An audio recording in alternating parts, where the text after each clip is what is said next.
Okay, I am going to shoot this video in several different segments and then patch them all together into one video just to save time so that nobody has to sit around while I'm taking things apart and putting things back together.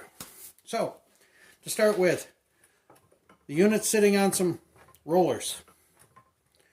Normally I would have it going this way, but right now it's going this way. It's actually got the ability to slide if it needs to.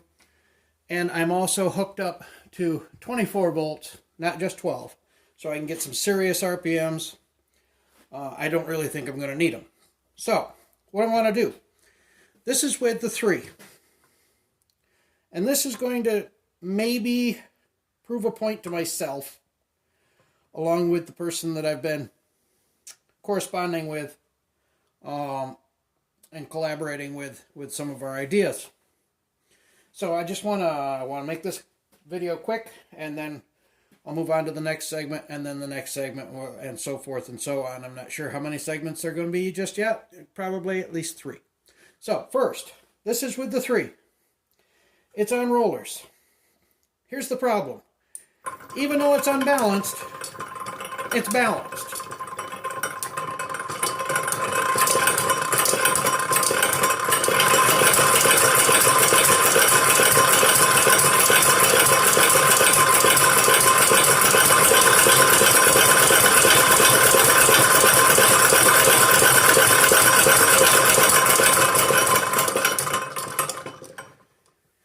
If it had any kind of thrust, it should have tried to move.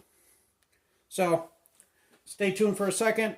I'll be right back and cut in with segment 2. Okay, this is segment 2.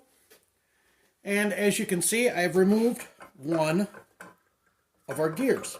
But I left the other 2 in their 60-degree positions. Actually, 120-degree positions. I did not switch it back out to be 180 off. So, here's what we got here.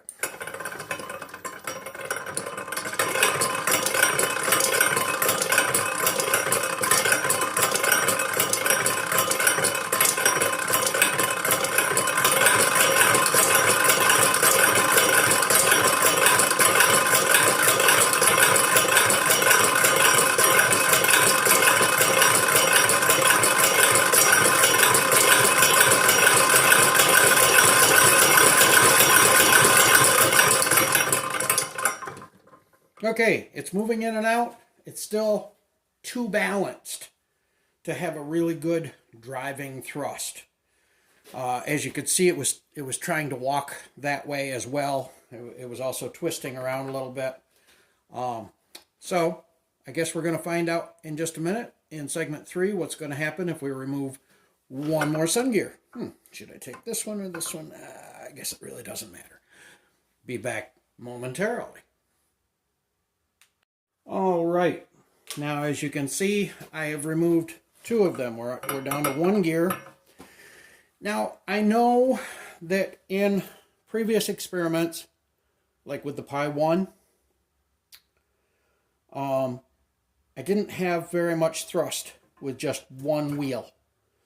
The flywheel is what we're calling the wheel. This is a flex plate, a flywheel from an automotive application. So, this is what we're calling a wheel. Obviously, the sun gear, the planet gear. The planet rotates around, orbits the sun. So, what we've got here is just 1. It's going to pulse a lot. It's going to have a lot of back pulse. I know that because single wheels have a lot of back pulse. With the Pi 1.0 and 2.0, we proved that it doesn't matter if we have 2 of these side by side or if we stack them on top of each other. The point is, with 2 of them, we have good solid thrust. So this is with just 1. I just want to see what's going to happen. I'm going to show you guys. All right, here we go.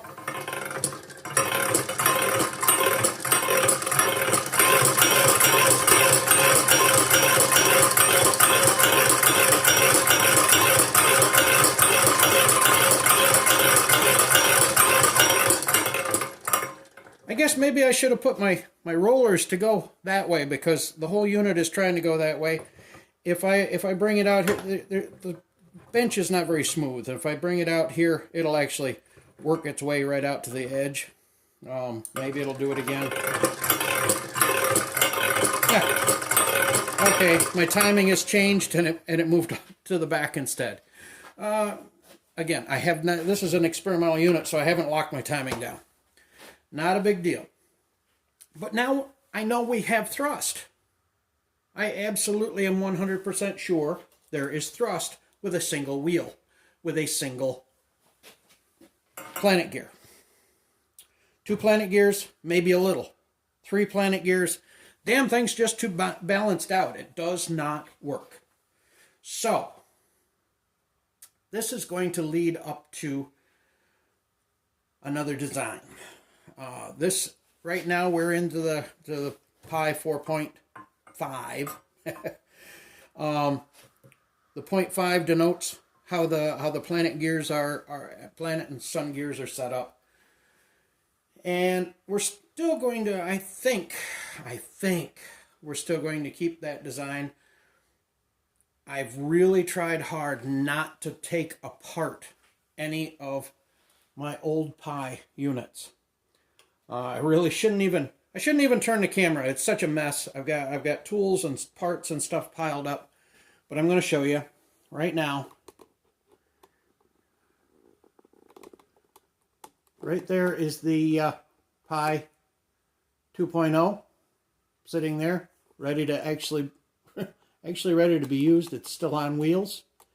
And over on the shelf, right there, we have the Pi 1.0. As you can see, I didn't take anything apart. I wanted to leave everything together so that as different units were built, different designs were tried, I wasn't destroying any of the work that I'd already done. I think it's coming down to the point where I'm going to need to start borrowing parts from some of those. In a next video, you may start to see what I'm talking about. I've got another design. I've shared that with my correspondent. I have not heard back from him yet because it is truly a brand new design. It just it's something that's been rolling around in my head for a little while, but this is the first time I've put it on paper and then put it in the computer, and we'll see what happens. I really do like the gear design of the Pi 4 point anything design, but the 4.5 has been the nicest so far. It doesn't matter that, you know, if everything is just a tiny bit out. We know that bearings are going to give. You can see that there's some give here in the bearings. There's give in that bearing as well. So we're going to have a little bit of slop, a little bit of play. And as things wear, I don't want things to start skipping and sliding and jumping teeth just because there's a little bit of wear and tear on a drive.